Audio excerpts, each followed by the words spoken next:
नमस्कार मित्रांनो, अबीर गुलाल या मालिकेच्या आजच्या भागात आपण बघणार आहोत. शुभ्रा झोपलेली असताना विशूचा आवाज येऊ लागतो. विशूचा आवाज ऐकून शुभ्राला जाग येते आणि ती घाबरून उठते. इकडे तिकडे बघते तर तिला विशू कुठे दिसत नाही. त्यावर शुभ्रा विचारू लागते, विशू तुझा आवाज येतोय पण तू कुठेच दिसत नाहीये. त्यावर विशू म्हणू लागतो, तू काळजी करू नकोस, मी तुला घ्यायला आलोय. तुझं माझ्यावर प्रेम होतं ना, मग बघ आता तुला मी बरोबर घेऊन जाणार आहे आणि तुला मी माझ्यासारखाच आत्मा बनवणार आहे. त्यावर शुभ्रा घाबरून हात जोडू लागते. विशू असं नको करूस ना, माझी चूक झाली, मला माफ कर.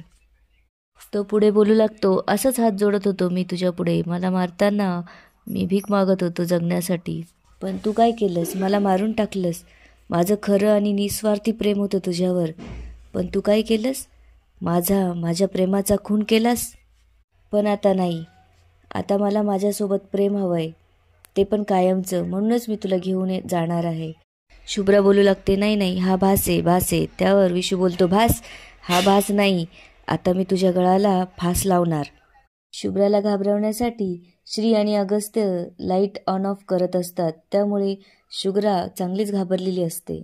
ती हात जोडून मला सोड म्हणत असते. तेवढ्यात विशूचा पाय काचेवर पडतो आणि त्याच्या पायात काच घुसून त्याच्या पायातून रक्त यायला लागतं.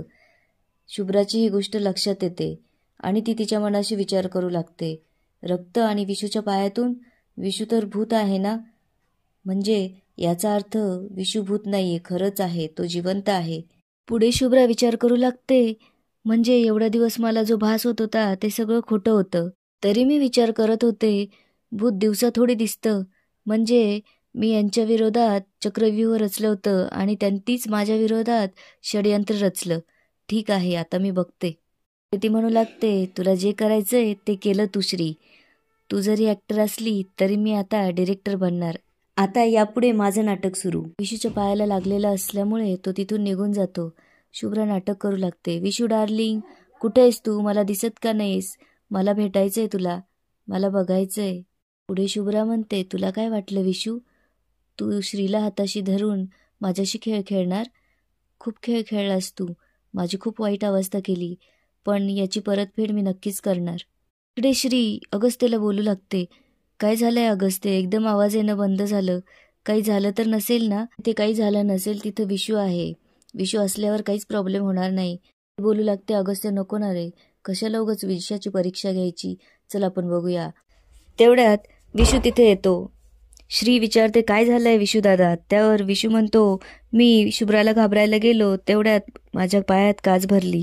श्री विशूच्या पायाला औषध लावते. तेव्हा विशू म्हणतो, सॉरी टीचर ताई, तू माझा जीव वाचवला आणि आताही मला पायाला लागल्यावर एवढं करतेस. पुढे श्री म्हणू लागते, आपल्या प्लॅनचं जाऊ द्या, बघता येईल, पण तुम्हाला शुभ्राने बघितलेलं नाही ना असं लागलेलं. तर विशू म्हणतो, जेव्हा मला लागलं तेव्हा मी सहन केलं आणि तिचं लक्ष नसतानाच मी इकडे निघून आलो. तेवढ्यात शुभ्राचा आवाज येऊ लागतो, विशू कुठे गेल्यास, ये ना रे विशू. त्यावर श्री म्हणू लागते, विशू भाऊ तुम्ही तर बोलला होता ना तुम्हाला बघितलं नाही तिने, मग ती अशी का बडबडायला लागलीये, याचा अर्थ तिला समजलंय तुमचं भूत नाही, तुम्हीच परत आलाय असं. श्री व अगस्त्य शुभ्राकडे जातात. त्यावेळेस शुभ्रा बोलू लागते, अगस्त्य माझा विशू परत आलाय, मला भासही होत नाही आणि त्याचं भूतही आलं नाही, मला त्याला भेटायचंय. कुठे बोलू लागते, अगस्त्य कालपर्यंत ती ही चांगली होती ना, आज अशी काय बडबडायला लागली. हिला जर खरंच वेळ लागलं ना तर ते नाटक तर बाजूलाच राहील, पण हिला सांभाळणंच महाग होऊन जाईल आपल्यासाठी. दुसऱ्या दिवशी शुभ्रा झोपलेली असताना विशू पुन्हा तिला घाबरवायला येतो.